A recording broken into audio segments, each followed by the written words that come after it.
प्रदेश की वित्त मंत्री डॉक्टर इंदिरा हृदयेश ने आज नामांकन किया। बड़ी भीड़ लाव लश्कर के साथ उन्होंने नामांकन किया और यहां से हल्द्वानी में चुनावी शंखनाद हो गया है।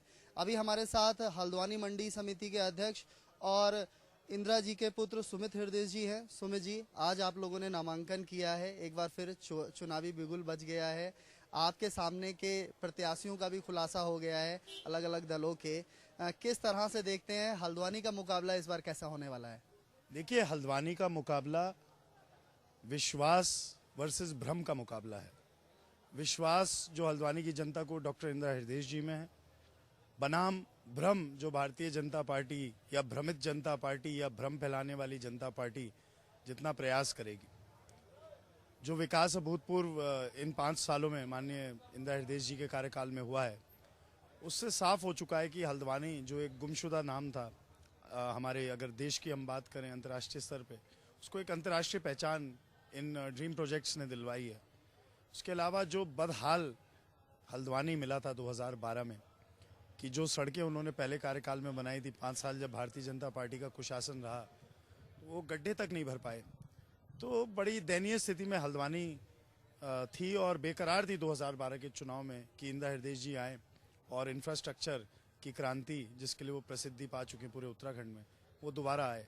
और उन्होंने इस बारी घोषणा पत्र में नहीं लिखा था कि मैं स्टेडियम बनाऊंगी या जू बनाऊंगी, लेकिन कई हजार युवा जो हल्द्वानी के आसपास के क्षेत्र के हैं, उनके रोजगार का ये साधन बनेगा। जब ये पर्यटन स्थल बनेगा, जब आईएसबीटी जाएगा, जब आपका स्टेडियम होगा, यहाँ आईपीएल के मैचेस होंगे, भविष्य में वनडे मैचेस होंगे, हो सकता है एक दिन उत्तराखंड का लड़का हमारा यहीं पे खेल रहा होगा, हल्द्वानी का लड़का।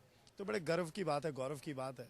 और भविष्य के भी उन्होंने, क्योंकि उन्होंने निर्णय लिया है कि ये उनका अंतिम चुनाव होगा, तो ये जो 5 साल का कार्यकाल अगर जनता आशीर्वाद देगी, उन्होंने ये निर्णय भी लिया है, अपना मन बनाया। जब वो मन बना लेती हैं तो सब जानते हैं कि वो काम होता है।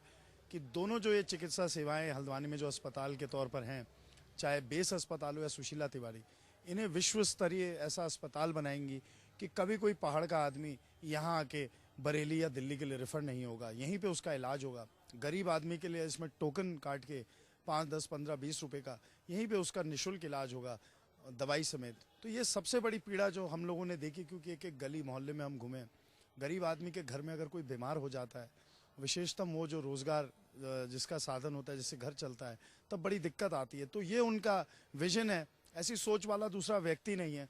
तो मैंने आपसे पहले ही कहा, एक विश्वास बनाम भ्रम का चुनाव ये है। बात करें, यहाँ सारे कैंडिडेट हैं, सपा के भी कैंडिडेट हैं, मगर यूपी में थोड़ा सा सीन बदल गया है। वहां पर सपा और कांग्रेस ने गठबंधन किया है। तो क्या लगता है इसकी आंच उत्तराखंड में भी आएगी? यहाँ पर भी कुछ ऐसी स्थितियां हैं, कुछ बातचीत हो रही है आपकी आला कमान से? नहीं, देखिए, हमारी कोई, हमसे आला कमान की कोई इस बारे में बात नहीं हुई है। और उत्तर प्रदेश में जो हुआ है उसका हम स्वागत करते हैं।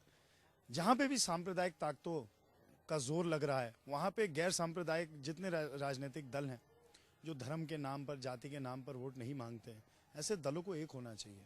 और उत्तराखंड में भी हमने देखा है कई ऐसी सीटें होती हैं जहाँ विनिंग मार्जिन 2000, 3000 का होता है। और हमने लगातार बार बार देखा है कि ये जो कैंडिडेट आते हैं, इनका महागठबंधन भारतीय जनता पार्टी से ही होता है।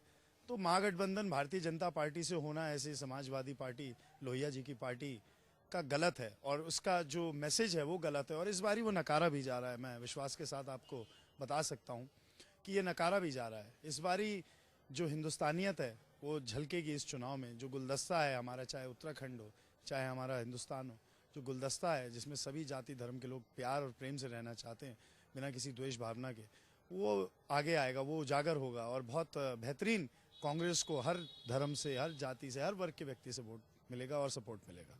लंबे समय तक माथापच्ची चलती रही बीजेपी में टिकट देने के लिए हल्द्वानी के लिए। लास्ट में जोगिंदर रौतेला को टिकट दिया जो कि मेयर हैं यहाँ पर। मगर उसके बाद से जो रिएक्शन आ रहे हैं दूसरे दावेदारों के, उन्होंने, किसी ने पार्टी में इस्तीफा देने की पेशकश की है, कोई और तरीके से अपना दर्द बयां कर रहा है। तो क्या नजर बनाए हैं इस घटनाक्रम पर, या वो लोग प्रयासरत हैं आपके साथ आने के लिए? नहीं, देखिए, भारतीय जनता पार्टी के जो प्रत्याशी हैं, मेरे ख्याल से अपनी जीत टिकट पाने पे ही मान रहे हैं वो। और उससे आगे उनका ना विजन है ना सोच है। वो काबिज रह चुके हैं यहाँ पे मेयर के पद पे।